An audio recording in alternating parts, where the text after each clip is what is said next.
अब बल्कि यूट्रस का हिंदी में मीनिंग है यूट्रस का भारी होना, या और कहना है तो सोजिश कह लो, कि अगर कोई छोटी मोटी रसौली यूट्रस में है तो यूट्रस अपने नॉर्मल साइज से हैवियर या बिगर लगेगा इन साइज। जिन पेशेंट्स में यूट्रस एनलार्ज्ड है या एडिनोमायोटिक है उनका पीरियड पेनफुल रहेगा, फ्लो हैवी रहेगा। हैवी फ्लो की वजह से अगेन उनका हीमोग्लोबिन कम हो सकता है। आपको इन्फेक्शन, वेजाइनल इन्फेक्शन है जो आपने ट्रीट नहीं करी, आपको कोई फाउल स्मेलिंग वेजाइनल डिस्चार्ज है, आप इग्नोर कर रहे हैं, तो वो इन्फेक्शन असेंडिंग हो जाती है योनि से, फिर वो बच्चेदानी के मुंह के थ्रू बच्चेदानी में फैल जाती है और उसको फिर हम पेल्विक इन्फ्लेमेटरी डिजीज़ कहते हैं। तो उसमें पेट के नीचे के हिस्से में स्वेलिंग होगी, पेन होगी, फाउल स्मेलिंग डिस्चार्ज होगा, पेशेंट को फीवर भी हो सकता है। जो मल्टी पैरिस विमेन है जिन्होंने बहुत ज़्यादा बेबीज़ पैदा किए हैं, जैसे अगर 5 डिलीवरीज हो गई, 6 डिलीवरी होगी, उसकी वजह से भी यूट्रस एनलार्ज्ड होता है। So it is a normal finding. अगर आपको कोई परेशानी नहीं है, आपकी अल्ट्रासाउंड रिपोर्ट में आ गया, भूल जाइए उसको।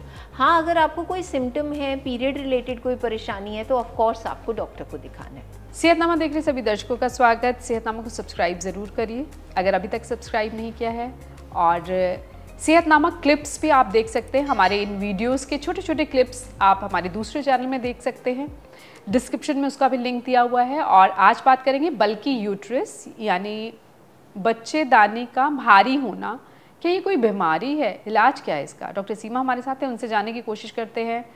जानी मानी वरिष्ठ स्त्री रोग विशेषज्ञ हैं। स्वागत मैम, वेलकम। सो हमने आपके साथ बहुत सारे वीडियोस बनाए हैं, बहुत अलग अलग टॉपिक्स को लेके। सो अभी भी लेकिन लगता है कि महिलाओं से संबंधित इतनी समस्याएं हैं कि अभी शायद हम अनगिनत टॉपिक्स ले सकते हैं, और कोशिश यही होगी कि इस पर विस्तार से सही जानकारी हम लोगों तक पहुंचा सके आपके ज़रिए। सो बल्कि यूट्रस, बच्चेदानी का भारी होना क्या है? कोई बीमारी है? राजेंद्र, देखिए, बल्कि यूट्रस एक मेडिकल टर्म है जो बहुत कॉमनली रेडियोलॉजिस्ट यूज़ करते हैं।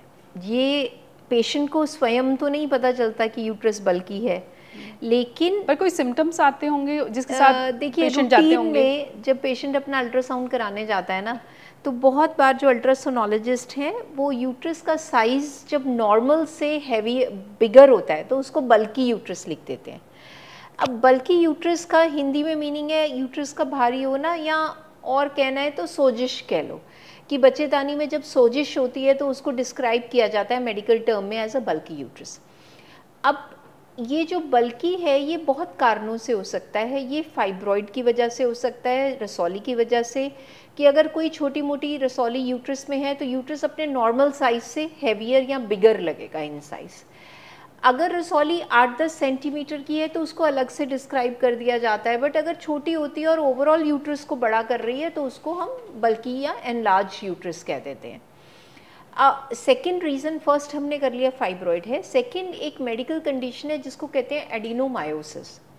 अब एक वीडियो हमने एंडोमेट्रियोसिस पे बनाई थी। एंडोमेट्रियोसिस में हमने डिस्कस किया था कि जो यूट्रस के ग्लैंड्स हैं वो ओवरी में अलग अलग जगह पे एंडोमेट्रियम की लाइनिंग टिश्यू पड़ा होता है, जिससे कि ब्लड कलेक्ट होने से सिस्ट बन जाती हैं, चॉकलेट सिस्ट बनती हैं। अब यही यूट्रस की लाइनिंग जिसको हम एंडोमेट्रियम कहते हैं, ये कभी कभी यूट्रस के मसल में भी ग्रो करने लगती है, और यूट्रस के मसल में वो ग्लैंड्स जो होने नहीं चाहिए वो ग्रो करने लग जाते हैं। तो उस कंडीशन को एडिनोमायोसिस कहा जाता है। अब जिन पेशेंट्स में एडिनोमायोसिस होता है उनके यूट्रस में चाहे आप स्वेलिंग कह लीजिए, चाहे कहिए कि यूट्रस एनलार्ज्ड है, भारी है, या बल्कि यूट्रस, अल्ट्रासाउंड फाइंडिंग है जो उसमें लगता है। अब पेशेंट को क्या सिम्टम होता है? पेशेंट को बेसिकली सिम्टम होता है पेन का, हैवी फ्लो का, पीरियड में उसको लंबा चल सकता है पीरियड, जैसे अक्सर पीरियड 3-4 दिन का आता है। जिन पेशेंट्स में यूट्रस एनलार्ज्ड है या एडिनोमायोटिक है उनका पीरियड पेनफुल रहेगा, फ्लो हैवी रहेगा।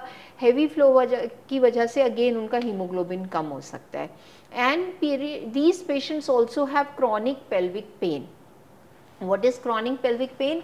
हम बात कर रहे हैं पीरियड में पेन की। सो पीरियड में पेन तो 3-4 दिन हुआ ठीक हो गया, लेकिन जिनका यूट्रस एडिनोमायोटिक है या जो अल्ट्रासाउंड में बल्कि लग रहा है, उन पेशेंट्स में अक्सर पेट के नीचे के हिस्से में उनको हैवीनेस रहती है, तकलीफ़ रहती है, रेयरली उनका इंटरकोर्स पेनफुल हो सकता है, और पीरियड के दौरान तो पेन होगा ही होगा।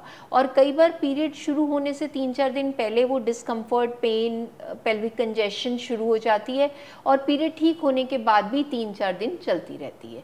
And third reason of bulky uterus, rarely जहाँ यूट्रस टेंडर होता है, जब हम एग्जामिन करते हैं, इंटरनल चेकअप करते हैं, हम पेशेंट को कहते हैं कि आपका यूट्रस बल्की है, टेंडर है, पेनफुल है, वो इन्फेक्शन की वजह से भी हो सकता है।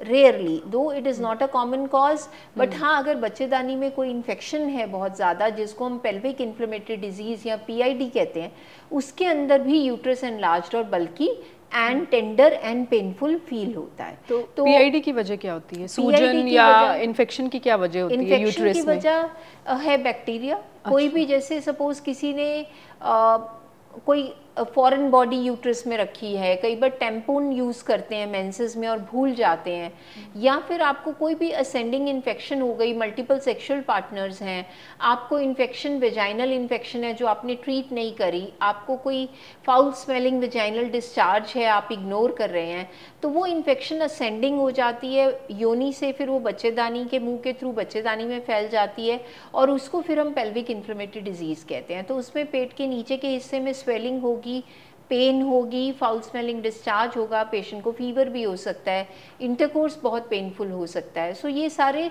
साइंस एंड सिम्टम्स हैं PID के, जिसको कि हम पेल्विक इन्फ्लेमेटरी डिजीज़ कहते हैं। तो पता कैसे चलता है? अब आप अल्ट्रासाउंड के जरिए पता चलता है बल्कि यूट्रस है? हाँ। तो कई बार तो आपने कहा कि शायद वो फाइब्रॉइड होती है तो उस वजह से बल्कि हो जाता है। एग्जैक्टली। तो फिर आप ट्रीटमेंट कब देती हैं और कब ये नॉर्मल है? देखिए, हम क्या करते हैं कि पेशेंट की हिस्ट्री लेते हैं।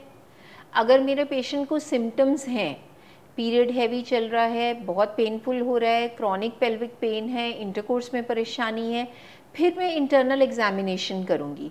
जब मैं एग्जामिन करूँगी, मुझे अगर यूट्रस हैवियर लगेगा एंड लार्ज लगेगा and there is a vaginal discharge, है ना, और मेरे एग्जामिन करने पे पेन है, पेशेंट को टेंडरनेस है, तो देन मेरे को सस्पिशन हो जाती है कि या ये फाइब्रॉइड है कि एडिनोमायोसिस है या इन्फेक्शन है। हर कंडीशन का ट्रीटमेंट अलग है। फाइब्रॉइड जैसे हमने डिस्कस किया, हम मेडिसिन दे सकते हैं, है ना, अगर कोई बहुत बड़ा फाइब्रॉइड है हम सर्जिकल ऑप्शन दे सकते हैं।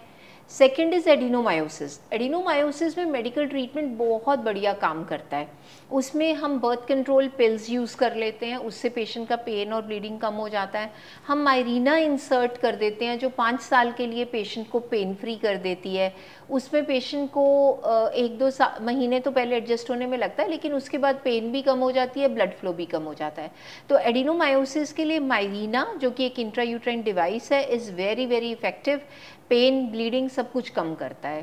थर्ड, हम इन पेशेंट्स में कभी कभी दूसरी अपनी मेडिसिन भी यूज़ करते हैं जिससे कि इनका जो कंडीशन है वो हेल्प हो जाए और फ्लो कम हो जाए। अगर PID के करके है, फिर antibiotics, vaginal antibiotic tablets help करती हैं पेशेंट को, एंड एंटीबायोटिक के साथ इन्फेक्शन ठीक होती है तो अपने आप ही पेशेंट के सिम्टम्स इम्प्रूव हो जाते हैं। और बल्कि यूट्रस को अगर इग्नोर किया जाए, नज़रअंदाज की, अच्छा चलने देते हैं, फिर उसके नुकसान क्या होते हैं? और क्या ये महिलाओं में काफ़ी कॉमन है? देखिए, बल्कि यूट्रस एक जस्ट फाइंडिंग है। कभी कभी जो मल्टी पैरिस विमेन है जिन्होंने बहुत ज़्यादा बेबीज़ पैदा किए हैं, जैसे अगर 5 डिलीवरीज हो गई, 6 डिलीवरी होगी, उसकी वजह से भी यूट्रस एनलार्ज्ड होता है। So it is a normal finding. अगर पेशेंट को कोई सिम्टम नहीं है, उसको फ्लो हैवी नहीं है, पेन नहीं है, वेजाइनल डिस्चार्ज नहीं है, तो बल्कि यूट्रस कुछ नहीं कहता। अगर पेशेंट को सिम्टम है, उसका इलाज करना है। सिम्टम नहीं है तो अल्ट्रासाउंड में बल्कि यूट्रस को बार बार अल्ट्रासाउंड करके नहीं देखना, क्योंकि एक बार जो बल्कि यूट्रस है वो कहीं जाएगा नहीं और ना ही उसमें कुछ और डेवलप हो जाएगा, तो उसको लीव अलोन करिए। अगर आपको कोई परेशानी नहीं है, आपकी अल्ट्रासाउंड रिपोर्ट में आ गया, भूल जाइए उसको। हाँ, अगर आपको कोई सिम्टम है, पीरियड रिलेटेड कोई परेशानी है, तो ऑफकोर्स आपको डॉक्टर को दिखाना है।